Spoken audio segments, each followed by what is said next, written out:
नमस्कार, मैं हूं देवेंद्र। आप देख रहे हैं पंजाब केसरी टीवी चंडीगढ़। कोरोना काल चल रहा है और कोरोना काल में जो स्टेडियम हैं वो भी बंद हैं, खिलाड़ी खेल नहीं पा रहे हैं। बहुत सारी ऐसी समस्याएं जो आमजन को, जो कार्य कर रहे हैं उन लोगों को, नेताओं को, हर किसी को हो रही है। और अब बीजेपी विधायक दल की बैठक हुई है, उसको लेकर भी बातचीत करेंगे और तमाम मुद्दों पर, खेलों को कैसे बढ़ाया जा सकता है इस मुद्दे पर बातचीत करेंगे। हमारे साथ हैं खेल राज्य मंत्री सरदार संदीप सिंह, उनसे बातचीत करते हैं। सर, स्वागत है पंजाब केसरी पर। थैंक यू भाई, थैंक यू। सर, सबसे पहले मैं जानना चाहूँगा, जो बीजेपी विधायक दल की बैठक अभी हुई है, क्या कुछ मुद्दे आपकी तरफ से रखे गए और क्या कुछ चर्चा पूरी बैठक के दौरान हो पाई है? देखिए, जर्नल सी मीटिंग थी हमारी विधायक दल की, और उसमें सिर्फ बेसिकली पॉइंट यही था कि कोरोना के अंदर हमें लोगों की सहायता कैसे करनी है, लोगों को कैसे मैनेज करना है, और अवेयरनेस जो है काफ़ी समय से आपके माध्यम से, मीडिया के माध्यम से भी काफ़ी चल रही है, और सरकार भी कर रही है, और प्राइवेट संस्थाएं, धार्मिक संस्थाएं जो हैं वो भी कर रही हैं। तो उस तरीके को कैसे हमने मैनेज करना है, तो एक जर्नल सी मीटिंग थी, और काफ़ी समय से हम लोग इकट्ठे नहीं बैठे थे, क्योंकि पिछले अगर हम देखें तो जब से बजट पास हुआ है उसके बाद पहली मीटिंग थी हमारी सबकी। एक कोरोना काल में आप ग्राउंड पे रहे और बहुत से विधायक ग्राउंड पर रहे, क्या कुछ दिक्कतें आपको सामने देखने को मिली आपके हलके में, और क्या कुछ आपकी तरफ से ऐसे कार्य किए गए जिससे आपको लगता है कि आपने बहुत बढ़िया काम कर दिया? देखिए, सबसे बड़ा था कि जब बिगनिंग में अगर लॉकडाउन 1 की बात करें तो एकदम से जब सब कुछ स्टक हो जाता है तो खाने की बहुत बड़ी दिक्कत आई, और उस दौरान हमने अपनी एक टीम तैयार कर रखी थी, और पर्सनली अपने लेवल पर भी, सरकार की तरफ से भी, पार्टी की तरफ से भी, धार्मिक संस्थाओं की तरफ से भी ये राशन बांटने का चल रहा था काम। लेकिन बीच में एक विषय जो ये आया कि कुछ ऐसे लोग थे जो राशन ले लेते थे और हर जगह अपने परिवार को भेजते थे, चाहे वो मैं किसी एक मान लो एक XYZ एक उसमें कॉलोनी में बांट रहा हूँ तो वहाँ भी वो पहुँच जाते थे, दूसरी कॉलोनी में गया तो वहाँ भी पहुँच गए। तो फिर ये चीज़ें हमने, इसका सल्यूशन निकालने के लिए हमने एक सबसे बड़ी बात की कि हमने जो राशन जो दुकानें हैं उसका जो प्रधान है उनसे बात की कि अगर कोई ऐसे आपको बेचने आता है तो आप प्लीज़ बाय मत करें, उसकी आइडेंटिफाई हमें दें। ये बिगनिंग की बात कर रहा हूँ। तो ऐसे काफ़ी चीज़ें आई, तो लेकिन हमने उनको यही कहा कि ये खाना उन लोगों के लिए है जो रात को हमें किसी को भूखा नहीं सोने देना है। तो फिर वो भी समझे, देन उसके बाद ये चीज़ें सामने आनी बहुत कम होगी। धार्मिक संस्थाओं के साथ मैं बैठक लेता रहा हूँ, हर हफ्ते बैठक लेता रहा हूँ। किस एरिया बांटा हमने कि किस एरिया में कौन से धार्मिक संस्था काम करेगी, किस एरिया में, क्योंकि कई बार बिगनिंग में ये भी आता रहा है हमारे सामने कि एक ही कॉलोनी में 3-3 संस्थाएं पहुंच गई, एक कॉलोनी में पहुंची नहीं है। तो गांव में, एक गांव में पहुंच गई, दूसरे गांव में पहुंच ही नहीं पाई है। तो इस तरीके से धार्मिक संस्थाओं को एरिया बांट कर काम करने के लिए शुरू करवाया, और उससे फिर काफ़ी स्मूथ गया। तो जैसे जैसे अनलॉक राउंड 1 हुआ, अब 2 शुरू हुआ है, और हमारे माननीय मुख्यमंत्री जी और माननीय प्रधानमंत्री जी भी उसी तरीके से इसके ऊपर काम कर रहे हैं कि कोई भी इंसान जो है वो भूखा ना सोए।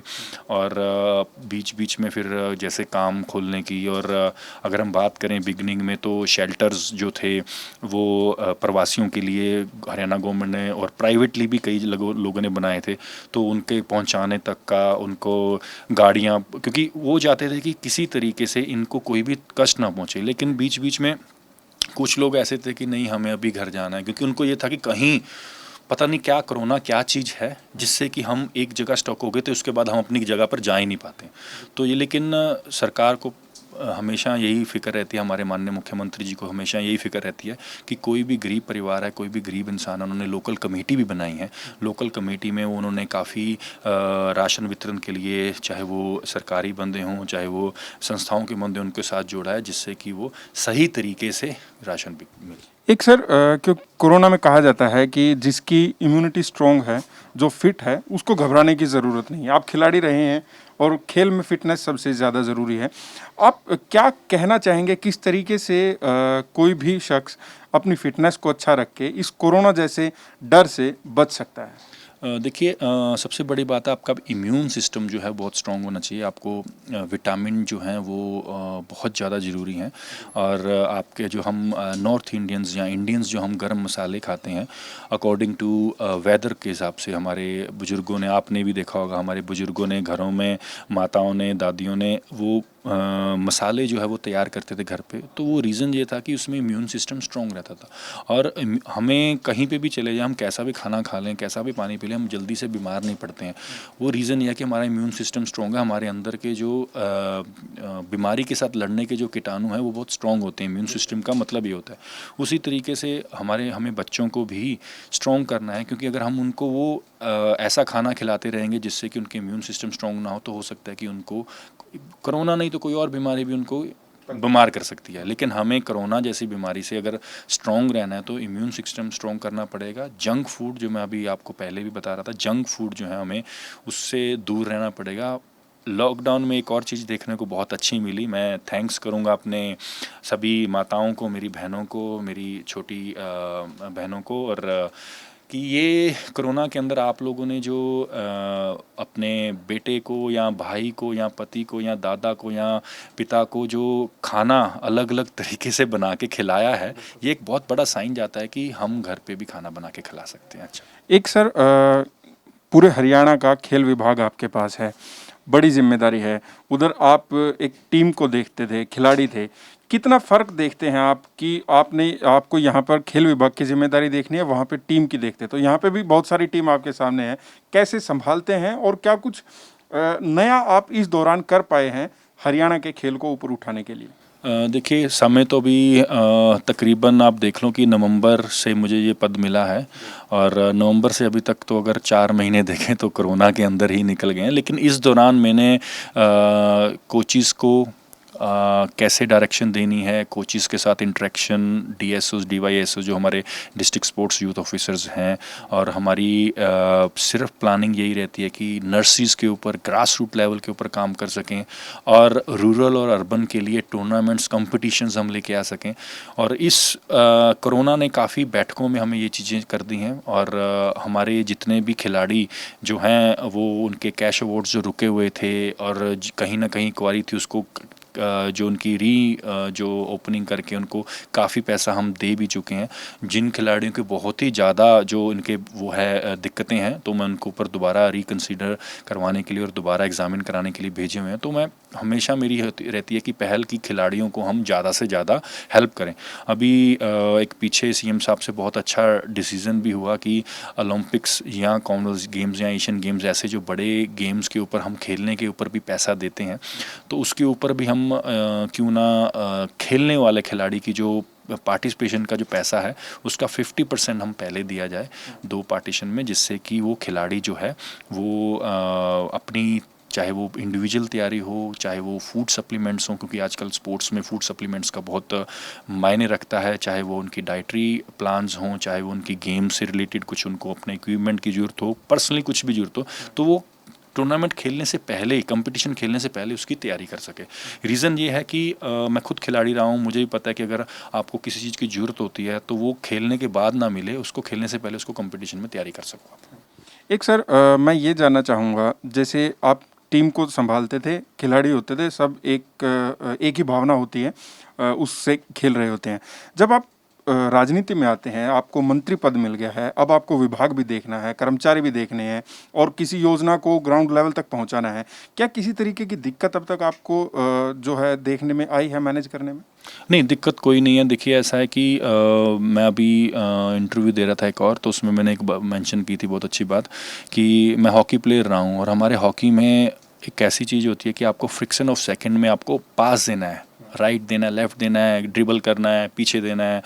तो वो जो फ्रिक्शन ऑफ, अदरवाइज़ अगर आप एक फ्रिक्शन ऑफ सेकंड भी लेट हो गए तो सामने वाला खिलाड़ी आपसे बॉल छीन सकता है। तो आपको इतने सेकंड्स में डिसीजन लेना है, तो यहाँ पर तो आपके पास समय भी है और आपको अच्छे डिसीजन लेने हैं, अच्छे काम करने हैं, और आपका फोकस ही अगर आपका स्पोर्ट्स से है और स्पोर्ट्स से है और आप चाहते हैं कि ये स्पोर्ट्समैन आगे बढ़ें, कोचेज़ आगे बढ़ें, तो आप उस चीज़ को, डायरेक्शन को आगे लेके जा सकते हैं। एक सर, मेरा काफ़ी वक्त से मैं खुद अपना सोच रहा था, क्योंकि मैं हरियाणवी हूँ, हरियाणा का हूँ। हमारे हरियाणा में एक ही स्टेडियम फरीदाबाद में था जहाँ पर इंटरनेशनल इवेंट्स होते थे। कोई स्टेडियम नहीं है। पंचकुला में हमारा ताऊ देवीलाल स्टेडियम था, उसमें भी कोई ज़्यादा जो है अंतर्राष्ट्रीय स्तर पे या फिर राष्ट्रीय स्तर पे कोई आयोजन करवाया जाए, ऐसा कुछ नहीं है। क्यों ऐसा है और आपको क्या ऐसी कमी लगी कि हरियाणा में अंतर्राष्ट्रीय स्तर का इवेंट करवाने के लिए, या फिर अंतर्राष्ट्रीय स्तर का स्टेडियम ही नहीं है हमारे पास? देखिए, ऐसा नहीं है कि हमारे पास स्टेडियम नहीं है, हमारे पास स्टेडियम्स हैं। अगर हम बात करें ताऊ देवीलाल पंचकुला जो स्टेडियम है, वहाँ पर प्रो कबड्डी के भी मैच हुए हैं। ऐसा नहीं कि वो मतलब एक अच्छा है स्टेडियम, तभी वहाँ पर उन्होंने होस्ट किया। इंटरनेशनल इवेंट करने के लिए हमें हमेशा स्टेडियम्स अच्छे चाहिए, नो डाउट, लेकिन उसमें कई चीज़ें ऐसी होती हैं जो हमें देखना पड़ता है। एयरपोर्ट की कनेक्टिविटी, आपकी इंटरनेशनल टीम्स की, टूर्नामेंट कमिटीज़ की, टूर्नामेंट ऑफिशियल्स की, स्टे की, तो ये सारी चीज़ें होती हैं। उसके बाद आपको उस एरिया में आपको कितनी ट्रैफिक है और ट्रैफिक को मैनेज करना, वो मतलब सेकेंडरी एंड थर्ड इश्यूज़ हो जाते हैं। लेकिन सबसे बड़ी बात है कि आप उस टूर्नामेंट को होस्ट किस तरीके से कराना चाहते हैं। तो अभी जो मेरी प्लानिंग है कि टूर्नामेंट होस्ट करने के लिए हमारे पास सफिशिएंट स्टेडियम्स हैं, लेकिन साथ ही हमें जो अगर नए बनाने हैं तो वो फील्ड बनाने हैं, स्टेडियम नहीं बनाने हैं। जो फील्ड बनाने हैं और स्टेडियम बनाने में फ़र्क ये है कि फील्ड की जो पवेलियन होती हैं, जो सिटिंग्स होती हैं या ट्रेनिंग फील्ड्स की होती हैं, उसमें बहुत कम होती हैं, उसमें बहुत कम सिटिंग्स रखी जाती हैं और उसका खर्चा भी कम होता है। लेकिन जो आप स्टेडियम बनाते हैं उसका खर्चा ऑलमोस्ट डबल हो जाता है। तो आप ये देखिए कि जो वो ऊपर का जो मटेरियल का जो पैसा है और वहाँ पर उसको मेंटेन करने का जो खर्चा है, वो पैसा मैं चाहता हूँ खिलाड़ी के ऊपर लगाया जाए। एक आप मंत्री हैं, साथ में विधायक भी हैं। हल्के की जनता हमेशा ये चाहती है कि मेरे विधायक से मेरी बात पहुंच जाए, मेरा ये काम है, ये काम हो जाए। आपके पास भी शिकायतें आती होंगी, किसी तरीके की समस्याएं आती होंगी हल्के की जनता की, और कहीं कोई विकास कार्य है, कहीं नाली है, सड़क है, इस तरीके की। कैसा एक्सपीरियंस रहा? कैसे अभी तक कोई एक्सपीरियंस जो आपने कि लोगों का कार्य करवाया है, या फिर कोई अटपटी सी ही आपके पास शिकायत आ गई? नहीं, देखिए, इतनी तो मैं नॉलेज पहले भी रखता था और इतना मैं वर्कआउट पहले भी मैंने इसके ऊपर किया हुआ था कि एक्चुअली में किस तरीके की डिमांड्स आती हैं। और गली नालियाँ सड़कें, ये तो रूटीन की चीज़ें हैं, इसमें काम आते रहेंगे और पहले भी आते रहे हैं, अब भी आएंगे और आने वाले समय में जो भी होगा जिस एरिया में उसको भी आते रहेंगे। ऐसा को वो नहीं है और उसमें हर सरकार काम करती भी है। सबसे बड़ी बात है, आप ऐसा काम करो जिससे युवाओं के ऊपर, जिससे बुजुर्गों के ऊपर, जिससे माताओं बहनों के ऊपर एक अच्छी उनकी सोच और उनके लिए हेल्पफुल हो, ऐसा कुछ काम करो। तो वो चीज़ एक अलग होती है। तो आपका वो एक माइंड फोकस होता है कि आप किस तरीके से इन लोगों को आगे रख रहे हो।